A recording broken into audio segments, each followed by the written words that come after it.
I win all the time. Well, I'll tell you, this time you haven't won. One of you is going to get fired. I'm just trying to get a bit of respect. All they had to do was buy some veg, cook it up, and sell it at a farmer's market. But of course, on The Apprentice, even that turns into chaos. Grab yourself a drink, grab yourself a snack, and let's watch The Apprentice.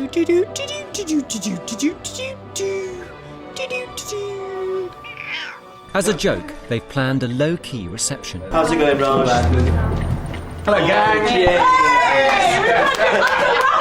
That was a bit underwhelming. Sorry, kind of just immediately caved. Right, let's play a prank on them. Let's not be excited when they come back in, and you know, let's see how they feel. Oh my god, yay! Right, fucking hell, Sarah. Proper intelligent, you can't underestimate him. I still think one of the most charming bits of the first series of The Apprentice is the fact that we get to start each episode with a slight feel-good element of the winning, well, not fired candidates being kind of welcomed back. I quite like it. It's quite nice. It's a softer way to enter the show. Pig, cow, pumpkin. Man, camera, TV. These markets are springing up all over the country, giving the public the chance to meet the people who make their food. Were these new things in 2005? I kind of assumed they always happened. Are they new? Let me know in the comments if you know if they're new. I kind of assumed they just always happened and that was just a thing. Hello? Hello? Jerry credit. Fuck off, please. To keep the candidates guessing, Sir Alan instructs them to meet at his computer assembly line. He's tricking them. Oh, this episode's full of pranks. Oh, another prank? You're joking. Not another one? How many pranks are they going to do? You see these bits and pieces here? A hard drive, a power supply, put them all together, and what we get is one of these. A shitty looking computer. Winner. You're going to have to negotiate with the farmers for raw produce, put it into a format so that it's saleable. Doesn't this slightly undermine the point of a farmer's market, given that they're not doing the farming? Don't get me wrong, I'm pretty sure that most people who have a stall at a farmer's market aren't the ones doing the farming. You know, I'm not under any illusions about that. But that's how they present it to us. Giving the public the chance to meet the people who make their food. So like, you get to meet the people doing your farming, but these people aren't doing the farming. I'm happy for Ben to do it. I'll do it, it's okay. Great. Yeah. You sure? That's fine. The double. That never goes well for candidates in my experience. You know, being project manager twice in a row. Not really sure why. I think maybe it's just confidence and maybe cockiness. The candidates don't get bored of winning, but project managers do. We're going to win so much, you may even get tired of winning. He didn't even really seem to want to do it either, which doesn't help. I'll do it, it's okay. Before the task was actually given to us, I decided that I'll be project manager. And when I heard the brief, I thought, bloody hell. This is not something that I would enjoy being project manager for. I don't understand why he put himself forward then in the end. He wants to demonstrate leadership and wants to be out there, but like, fundamentally, you need to be where your skills are at. And no offense, Raj, and I don't think anyone would mind me saying this, your skill set is fairly limited, particularly in selling fucking farm produce. Given what I don't think anyone would mind me saying were his very limited attributes. Let me tell you, handmade jams, this is where we've got to be aggressive. Chutney, let's do it. The decision's been made for Raj. Project manager Raj made the call. Some cold soups. Yeah. We could then sell packaged soups. A soup's gonna sell at a farmer's market? I mean, my sense is probably not. I don't think I would. I guess it depends on what the farmer's market's like, but I think, you know, on a standard basis, I wouldn't really be looking to buy a soup at a farmer's market because I'd be eating it there and then. Whereas I go to a farmer's market to buy food for later on. I think this is going to be a good task for us. We beat them comprehensively last task. God, Paul's back to his old ways. He's so cocky and such a fucking prick. Each team has a float of £750. £500, £300, £200, £300, £100. 150 will be more than 195. A lot of fucking maths here. A lot. They're lovely. James is busy making new friends. Banter from the narrator again. Love it when the narrator comes up with those fucking lines. Ah, killer. Do you like banter? Yeah, I love banter. Second. They found Nancy, a chef based at the kitchen. Chutney. When you've made it, most of them have to wait 3 months before they can be eaten. You could do jellies. I didn't know that about chutney, but it makes perfect sense. And yeah, great idea to pick the brains of someone who knows this fucking market. Jelly is a great suggestion. Help us do this tomorrow. It'll be £50 an hour. How negotiable are you? No, she's not. She's not at all. No. The other woman in there, she's not fucking negotiable at all. Okay, that is her price. That's the bottom. That's the top. That, you know, it's the same number all the time. It's £50 an hour, which is cheap, by the way. That is fucking cheap. All right, cheers for that. How easy would it be to get it down to 30 quid? Very difficult. Right, let me start now then. £42. Oh. I'm sorry, I'm just picking him up from the floor, Dale. Dickhead, man. Dickhead. As well as pumpkin soup, Ben's ambitious plan is to make 4 other varieties. In total, they've spent £80 on vegetables. That is optimistic to do all of that and sell it as well. Do you reckon that they're going to end up at the end with like loads of soup they haven't sold? It's off to Bristol time. James off to buy jars. He's going to Bristol. I think they said that they were based in Berkshire. So that's not close. Surely there are closer places that can do this jar. No? I guess. I think you're panicking a bit. I'm just trying to get a bit of respect, you know what I mean? Like, I don't want to fucking be a complete failure in that respect. Yep. You need to make a decision. Just get the products. You want me to buy these things? He's being pulled in 2 different directions in a way that's probably not very fair, but also that is his job as project managers, to be pulled in the directions and still be in the right place. You know, he needs to give direction to Sarah, like, do this, and to Will? Brilliant. James, I think. And to James, yeah, go. Just keep going, buy it, that's fine. I'm happy with the strategy. That's what he needs to communicate. I think that's it then. If we can negotiate a price, just because we are just absolutely buggered otherwise. They're not buying enough to really justify lower prices, if I'm completely honest. The only way they're getting lower prices is because there's a fucking TV camera there. Illegally? James is on his way back from Bristol with 180 glass jars. I hope they don't smash. No, I don't think I will. Raj has told James to fill 3 bin liners with freshly picked elderberries. How bizarre that he's actually getting him to go and forage for them. I quite like it. And again, this is a kind of ingenuity that I think is lacking from The Apprentice now. They wouldn't really be allowed to do this unless it was in a controlled environment. And he said, these days, if you say you're English, you get arrested and thrown in jail. But letting them just stop on the side of the road and pick up some fucking berries.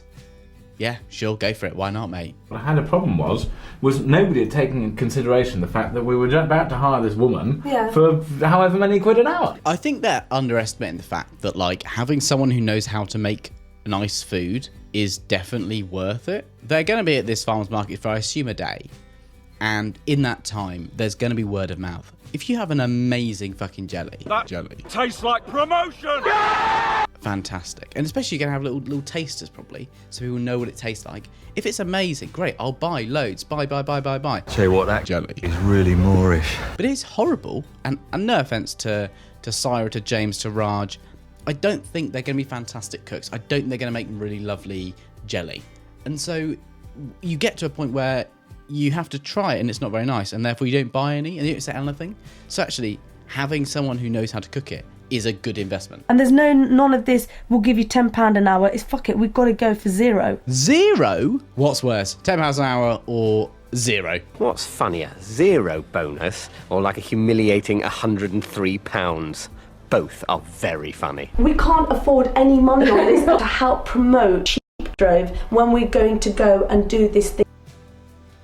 What? Why? Why would you do that? The decision doesn't make any sense. Why would you work for free? The promo you're going to get is fucking useless. At the soup kitchen, Ben's tomatoes and vegetables are roasted. At the soup kitchen. It's just a kitchen they're making soup in. I think a soup kitchen actually means something else, narrator. Twat! You're such a little fuck shit! He's made you look a right knob.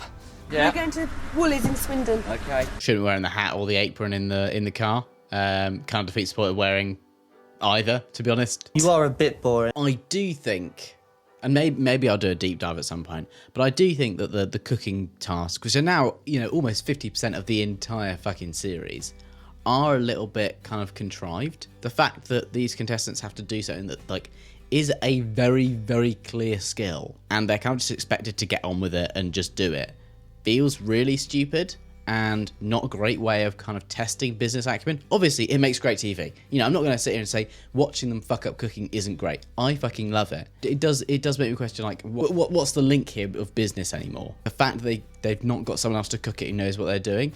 A good chef can make horrible food. And the candidate could still be setting what the food is and like, oh, you're going to make this horrible jam. And the chef just goes, yeah, sure, sounds good. Like, they don't make the contestants kind of actually control the mouse when they're doing the design work. Mac person was actually have to physically make the prototype. Someone else does that. So why is this different? That's what I don't get. We bought too much stuff. I think we bought ingredients that we're not going to be able to use, but better that we have too much than not enough. What did I say? I think they normally use machines to do it. Just one hay bale. Not just going to really make much difference. You sure about that? I think some of that stuff is just delicious. Just delicious. Their product needs some last-minute refinements. We're going to sell our cups for either $1.75 or $1.99, and we're going to sell our tubs of soup for either $2.75 or £3.25. That's cheap. I like that.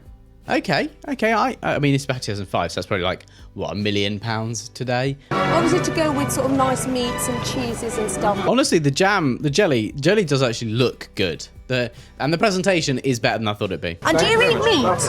Just to let you know, this is the place that we made it. We're promoting them, basically. Okay. Maybe I'm wrong. Maybe I was wrong about the promotion. Syra is pushing the fucking farm they did the work at pretty hard, so I stand corrected. I still think they should have paid her, but whatever. The onion marmalade just flew off the hay, and we got rid of all 28 very quickly. They've already got rid of all of them. Oh, fucking hell. This is over. Oh, it's just a different product, isn't it? There's so much more kind of demand at a farmer's market like this for something like chutney, like jam, like jelly, than kind of a fresh soup. Like, don't get me wrong, fresh soup, lovely, but it's not the same. It's not quite the right vibe. It's almost too processed. I don't know. It's almost, it falls in that kind of like, you know, you got fresh fruit and veg, non-processed. You've got jam, chutney, things like that, super processed. And then soup kind of processed, but it's not. It's I guess it's about the longevity of it. That jelly is there for, you know, months. The soup you need to have the next kind of week. Also, it's not been refrigerated, so has the cold chain been broken? You're boring, mate. No, I'm not. I don't even want to try. Big fucking mood, kid. Big fucking mood. Syra has spotted a captive market. The other stallholders. You definitely couldn't do this if you came to the market every week, and I'm surprised the market aren't intervening to be like, no, you don't do that. There is a spider floating in it quite clearly.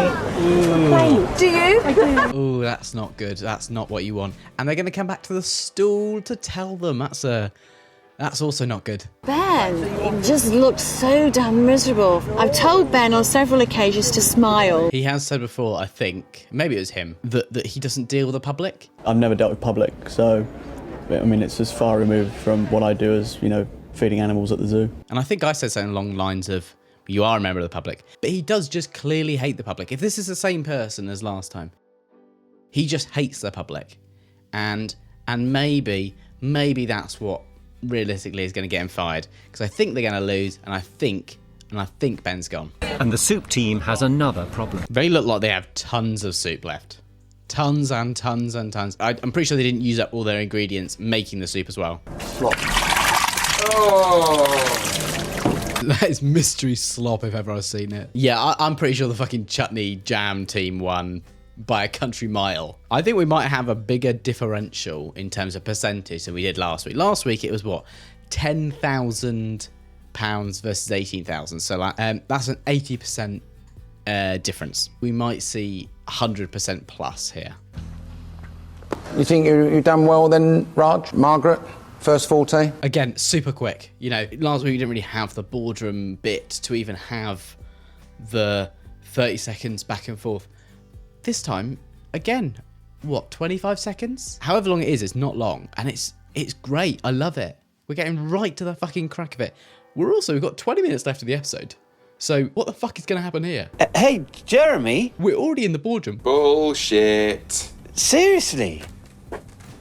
Afternoon. Bloody hell. £364. 149.69. £364, 35, 149.69. Yeah. They're way off. You know, that is the £150 profit for 2 full days of work is dreadful. 365 isn't great, but it's a lot better. If they'd paid that woman £50 an hour, they would have lost. 100%. 100% they would have lost. I mean, honestly, I'm surprised that the other team even got a fucking profit, to be completely honest. But yeah, that's a much, much bigger loss than last week. That's really nice, Jeremy. They've done well. Congratulations. Thank you. I have to say, I do still love that Tim congratulates people for winning. All credit to him. He does this every single time he loses. He's like, congratulations. And it feels genuine. Like, it may just be a tactic to kind of build a better relationship with others, but it genuinely feels like he actually is pleased for them. Send you to Monaco. Business class, you're going to spend the night. Business class in Monaco is going to be fucking shit. Just going to, say that now. It's a Euro flyer, so it's not really business class, is it? It's just an empty seat next to you. Like, Monaco's lovely, I'm sure, but that's not really better. I haven't flown business class before, and I am very, very excited. Look at that. That's fucking shit business class. The hotel's lovely. Monaco's lovely. The business class flight is fucking pointless. And it's still very expensive. It's raining in Monaco. It's raining in Monaco. Oh, he's salty. He's so salty he's not going to Monaco. It's raining there anyway. I wouldn't want to go anyway. Even if I won, I wouldn't go. Horrible. It's raining. He's such a dickhead. I think they've done a good job. It's just that they did slightly better with a less prestigious product. But I think if I was Ben, I would take back Miriam and I don't know. I can't really see. Like, Miriam has something you can blame for, buying too much stuff, but that didn't make any difference.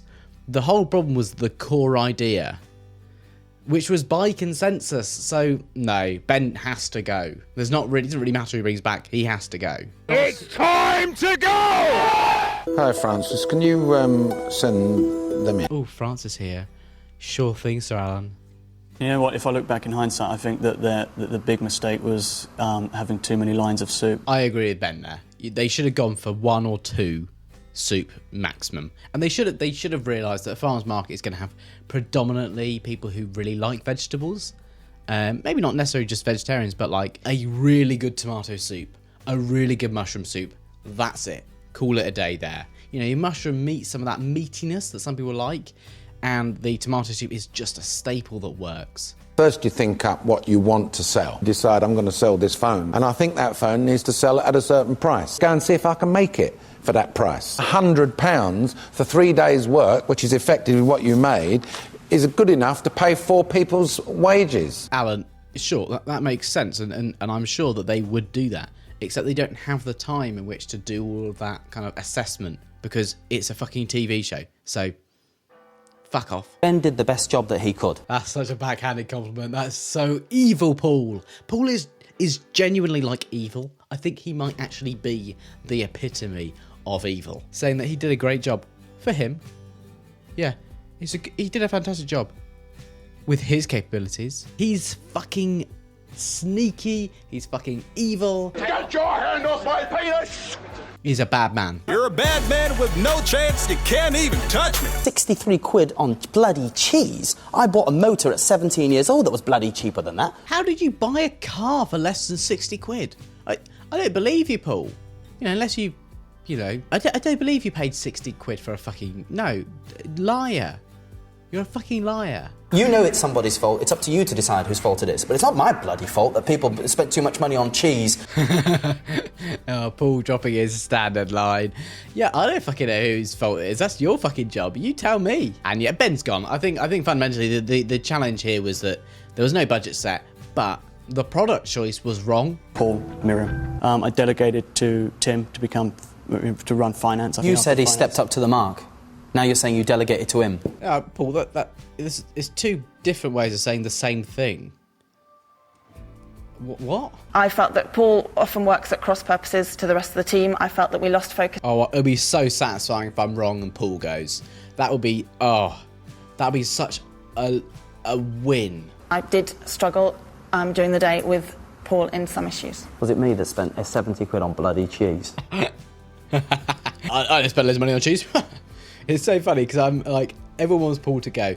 Even I think Alan wants Paul to go, but I'm still pretty sure he fires Ben. We never bought the bloody venison. We were out of the bloody printers. I thought you bought the meat. Forget about what you thought. Okay, bro, calm down. Fucking hell. Chill out. Calm down, dear. Calm down, dear. Calm down. Generally, all round, you know, what with your miserable looks. Miserable looks on your face. Fucking hell. I win all the time. Well, I'll tell you, this time you haven't won, because this time you're fired. I was right. I'm actually sad to be right, because I really, really wanted Paul to go. But beggars cannot be choosers, and Ben probably did deserve it. I think, you know, fundamentally it was a whole team error to go for their product, and they went for that product, and he's the team leader. He has to take accountability for that. I'll see you later, folks.